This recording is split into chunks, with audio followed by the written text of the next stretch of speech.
Bet horse racing on DRFTV. We'll match your first deposit of $200. Get free expert picks and past performances, plus weekly cash back. All from Daily Racing Form, the most trusted name in horse racing. Hi everyone, 3 graded stakes races on Saturday at Santa Anita. They are all win and you're in. The Rodeo Drive for Breeders' Cup Filly and Mare Turf candidates. The Grade 2 Chandelier for 2-year-old fillies, pointing to the Breeders' Cup Juvenile fillies, and the Grade 1 American Pharaoh for 2-year-old, open to both genders, but pointing for the Breeders' Cup Juvenile, win and you're in. That's race number 8. We're going to take them separately, and let's start off talking about a grass race. It's the Grade 1 Rodeo Drive. It's race number 5, and it's a win and you're in for the Breeders' Cup Filly Mare Turf, to which I say good luck to the winner in the Breeders' Cup Filly Mare Turf, because Rodeo Drive winners have recently horribly underachieved. Maybe I shouldn't say underachieved. They have not achieved in the Breeders' Cup Filly Mare Turf. The last 11 Rodeo Drive winners who ran in the Breeders' Cup, none of them won. We have 1 second and 1 third place finish. The median odds for those Rodeo Drive winners in the Breeders' Cup, 18-1. So I'm not giving away any secrets. Bettors know that the California Female Grass Division is just not that strong. And yet, despite that widely held belief, this race has not been won by shippers very often. I'm talking about the Rodeo Drive. In fact, a shipper has not won the Rodeo Drive since 2015. You would think that maybe some of the East Coast Midwest horsemen would take a look at the California division and ship horses west to take advantage of a very poor subpar division. Well, they are this time around, this fall anyway. And 2 qualified shippers have shown up for the Rodeo Drive. Before we talk about the entire field, I want to mention there's one key missing player from the Rodeo Drive, and that's Going Global, who for the last year and a half has been ranked right at or near the top of the California Grass Division. She did not enter the Rodeo Drive.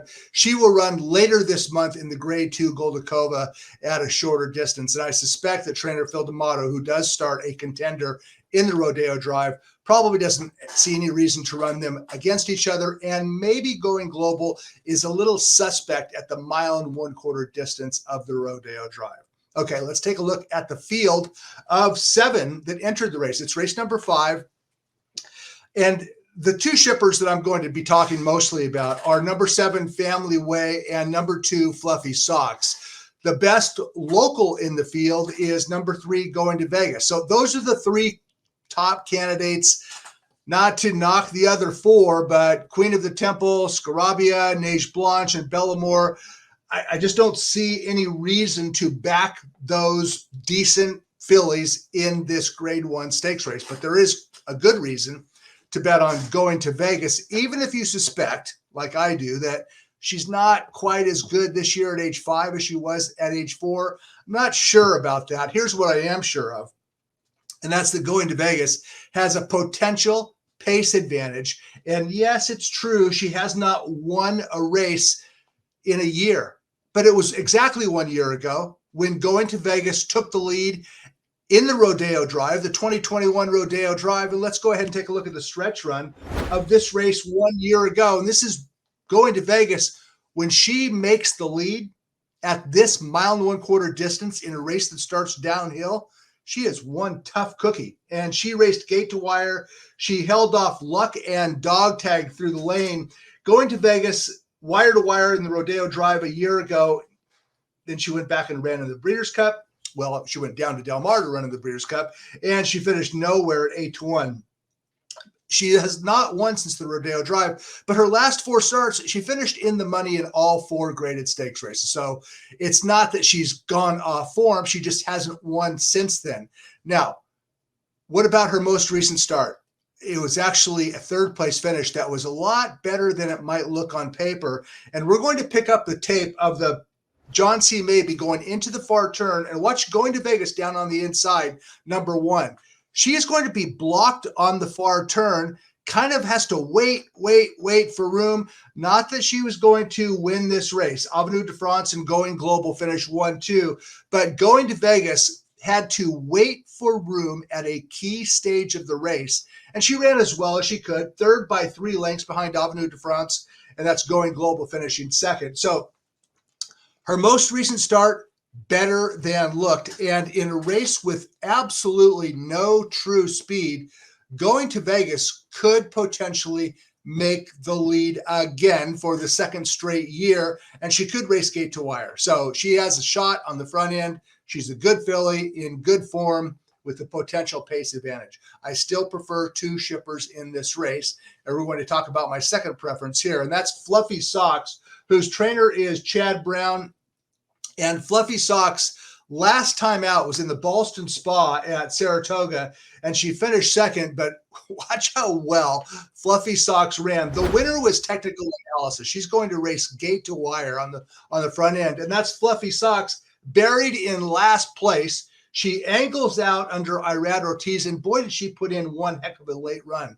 But technical analysis had made the lead, went 48-4, 112-4, and she was gone. Fluffy Socks ran super in defeat. She finished second by a half length, 7 lengths clear of third, and the filly who beat her that day, technical analysis, is a very good filly. Daily Racing Form began Breeders' Cup, full Breeders' Cup coverage this week, and technical analysis is actually listed as the 4th choice on the preliminary odds line for the Breeders' Cup filly and mare turf. So my point is, did I say technical analysis? That's who I was referring to. 4th choice on the Breeders' Cup line. Fluffy Socks got beat by a good horse who had a tactical advantage. Now, the thing about Fluffy Socks is this. Not convinced that 1 1/4 is her trip. However, the Rodeo Drive does begin on the hill, so it's not really a true 1 1/4 race.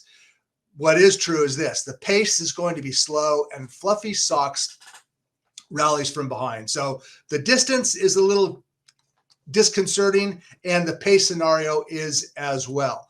My top selection, well, it's the other shipper. Her name is Family Way, and she's trained by Brendan Walsh. The last time Brendan Walsh sent a grass filly to California, it was Ocean Road winning the Grade 1 Gamely earlier this year at Santa Anita. So what has Family Way done recently? Well, she's placed in a couple of Grade 1 stakes races already this year, the New York and the Beverly D at Belmont and Churchill Downs.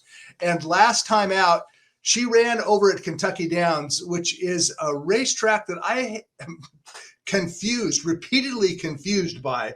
And we're going to take a look at the stretch run of the ladies marathon. And Family Way, she was odds on to win this race, but the same thing happened to Family Way that happened to Fluffy Socks. She was at the mercy of a front runner who got loose and wired the field.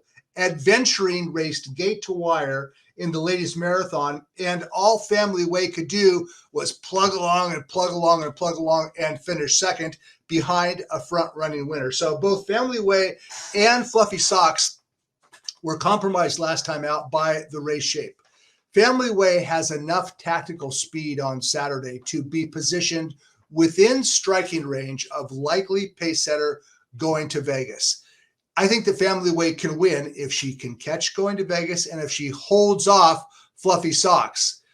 It's a win and you're in for the Breeders' Cup filly and mare turf, a race in which the Europeans probably hold the advantage. The top 3 choices on the early Daily Racing Form line for the Breeders' Cup filly and mare turf are Nashua, Above the Curve, and Dreamloper. Technical analysis, the 4th choice in that field, in that preliminary field. But on Saturday in the Rodeo Drive, I like Family Way over Fluffy Socks over local Going to Vegas in race 5 on Saturday at Santa Anita.